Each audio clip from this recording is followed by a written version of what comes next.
Hello students, welcome to the class of EDCA. So in this video let us see the topic armature on load, and thereby we can see the vector diagram of alternators. Okay, so now we are going to connect the alternator along with the load. Okay, so what happens to the terminal voltage when the alternator is connected with the load? Okay, so as the load on an alternator is varied, its terminal voltage is also found to vary as in DC generators. Okay, so the variation in terminal voltage is due to the three reasons. Okay, so as the load of an alternator is varied or increased, we can say the terminal voltage will also vary. So this variation in terminal voltage are due to three reasons. Let us see. First one is due to armature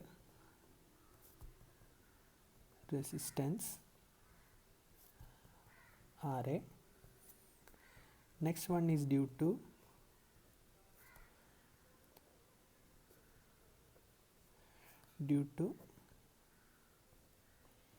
leakage reactance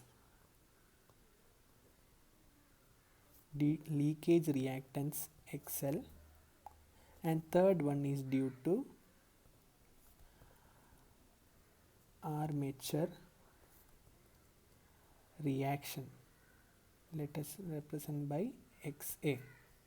Okay, so due to armature resistance, due to leakage reactance, and due to armature reactions, the terminal voltage is varied as the load is varied in an alternator. Okay, so let us see the drop due to armature resistance. We can write IA RA drop. The voltage drop due to armature reaction resistance, we can say IA RA drop. The drop due to armature leakage reactance, we can write IA XL, and the drop due to armature reaction drop, voltage drop, we can write IA into XA. Okay, so these are the three reasons due to which the voltage is varied. And let us write a new term, that is synchronous reactance. Okay, synchronous reactance, it is represented by XS, and that is XS is equal to XL plus XA star.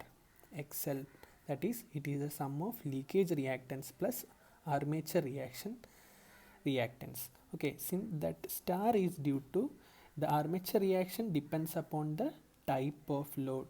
Okay, it depends upon the type of load, that is for resistive and for capacitive and for inductive load, it will be, the variation will be different. So XA, the armature reaction will depend upon the type of load, therefore it is written XS is equal to XL plus XA star, because this value will be varied according to the type of load connected to the alternator. Okay, so that is the synchronous reactance. XS is equal to the sum of leakage reactance plus armature reactance. Okay, so the total voltage drop in an alternator, we can write total voltage drop in an alternator, we can write that is equal to IA RA drop plus JIXS. Okay, where XS is equal to XL plus XA star.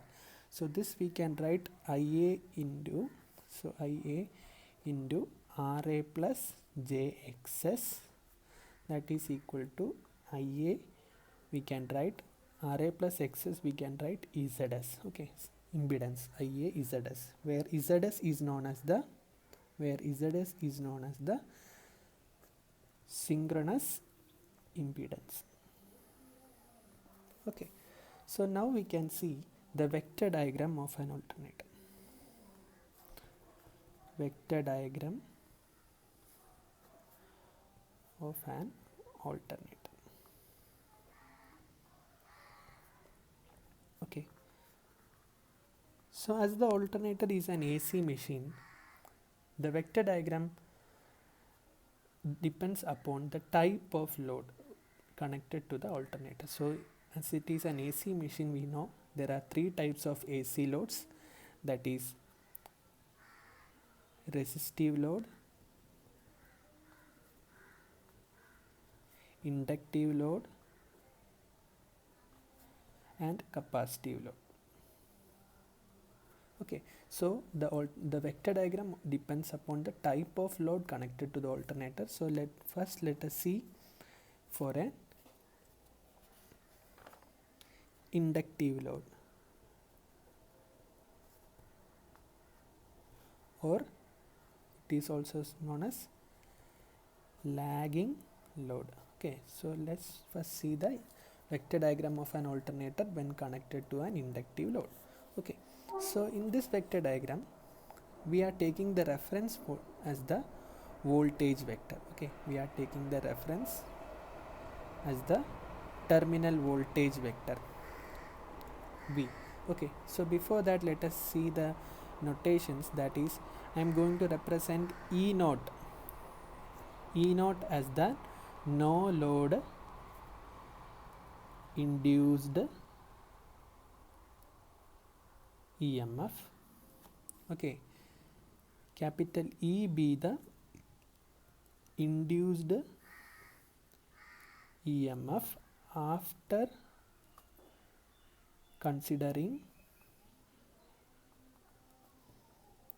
the armature reaction. Okay, capital V be the terminal voltage, IA be the armature current, and phi be the power factor. Okay, so I am taking the reference vector as the terminal voltage because the terminal voltage can be easily measured at the terminal of the alternator. So this can be measured, but E naught and E value cannot be measured, but we can formulate from the drops, we can formulate the values of E naught and E. Okay, so let us see, it is an inductive load. So as it is an inductive load, the current will be lagging the voltage by an angle phi. So current vector IA will be lagging the voltage by an angle phi. Okay, so next we have to draw the drops in an alternator. So the first drop is drop due to armature resistance, that is IaRa drop. Okay, so we have to draw the IaRa drop first. That is IaRa, since Ra is a resistive quantity, this voltage will be in phase with the current vector Ia. So IaRa drop will be in phase with the current vector Ia, that is we can draw IaRa drop. So the next drop is drop due to leakage reactance, that is represented by IaXL drop. Since it is a reacting quantity, the IaXL will be 90 degree out of phase with the current Ia. So we have to draw the drop from this end, right? So it will be 90 degree out of phase since it is an XL reactance quantity, that is IaXL drop. The third one is the drop due to armature reaction, IaXA. So here also it is a reactive quantity. So this voltage will be 90 degree out of phase with the current vector Ia. So we have to draw the drop from here, right? So this will be drop due to IaXA, armature reaction drop.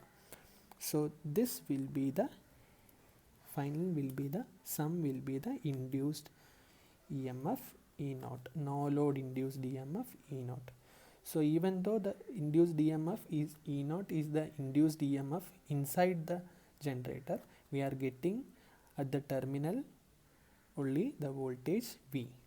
Okay, so these are all due to the different drops in an alternator. Okay, so this is the vector diagram of an alternator for inductive load. Okay, So next let us see the vector diagram for a resistive load. Okay, second we can see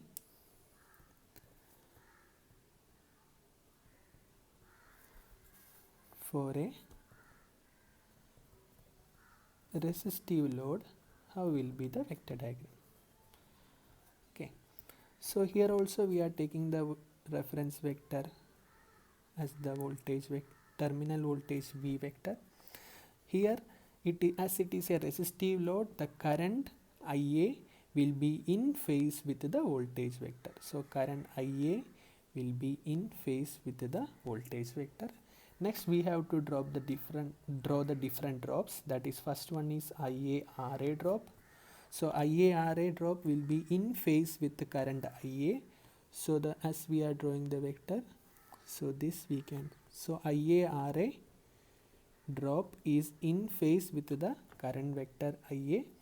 Okay, so we can draw in this direction IaRa drop. Second one we have to draw is the IaXL, leakage reactance drop. So since it is a reactive quantity XL, it will be 90° out of phase with the current IA vector. So this 90° out of phase, that is IaXL drop. The third one is the drop due to armature reaction IaXA. It is also a reactive quantity, so 90° out of phase with current IA. So here the vector will be like this, IaXA drop. So the resultant is the no load induced EMF E0. And if we are accounting the voltage after the armature reaction, we can say it is E. We can represent it is as value E. Okay, so here 90° out of phase. Okay, so this is the vector diagram of an alternator for resistive load. Next we can see for a capacitive load how will be the vector diagram. Okay, so the vector diagram, here also we are taking the reference vector as terminal voltage vector V. Okay, next is the situation we have to draw the current vector. So as it is a capacitive load, the current will be leading the voltage by an angle phi. So the current vector will be leading the voltage by an angle phi. Next we have to draw the different drops. That is, first one IaRa drop. IaRa will be in phase with IA. Okay, so that is in phase with IA. So here also the angle will be phi. So this is the IaRa drop. Next we have to draw the IaXL drop. Okay, so that is 90° out of phase with current I. So IaXL drop, that is 90° out of phase with current I vector. Next we have to draw is the IaXA drop, that is also 90° out of phase. Okay, so that this is IaXA drop. So the resultant vector will be the E vector, E0 vector. So if it is accounting after the armature reaction, we can say it is E. Okay, so this is the vector diagram of alternator for capacitive load. Now if we have to write an equation for E0, let us see. If we are drawing a vector diagram reference with the current vector, we can draw. So I am taking for a lagging load. Okay, let me draw a vector diagram for lagging load. Okay, so and I am taking the current vector as the reference I. So if it is a lagging load, the voltage will be leading. So the voltage will be leading vector. So current will be lagging the voltage by an angle phi. So next I have to draw the IaRa drop, that will be in phase with current vector. So this will be in phase as the current vector is in this direction. IaRa will be in phase. So this is IaRa drop. Okay, next we have to draw the IaXL. So that is 90° out of phase, that is IaXL. And next one is the IaXA drop, and the resultant is E naught, and the resultant is E naught. Okay, so next the aim is to find an equation for E naught, how we can deduce the value for E naught. Okay, so since I can say this is a right triangle. Okay, this is a right triangle. Okay, so if these two values if we are getting, we can find the value of E naught. Hypotenuse square is equal to base square plus height, this side square. Okay, so to form this, till this point we can say it is V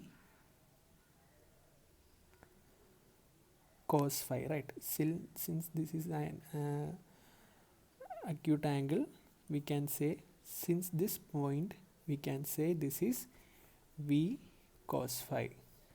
Okay, and from this to this we can say it is IARA, V cos phi plus IARA. Okay, so this side the whole square plus this side. Okay, so we have to get, this is the sum, we can write IAXA plus IAXL, we can write IAXS. Okay, and its value will be changing due to the armature reaction. This value XS will be a star value, we can write, right? So this side we have to get this length. Okay, so this will be this length, same length will be same here. So this length is, this side we can write it is V sin phi plus IA XS. So here we are writing plus or minus, because it will be plus for a lagging load and it will be minus for a leading load. Okay, the whole square. So E naught will be is equal to root of V cos phi plus IARA the whole square plus V sin phi plus or minus IAXS the whole square. So this is the equation for E naught value, that is the no load induced EMF. Okay, thank you.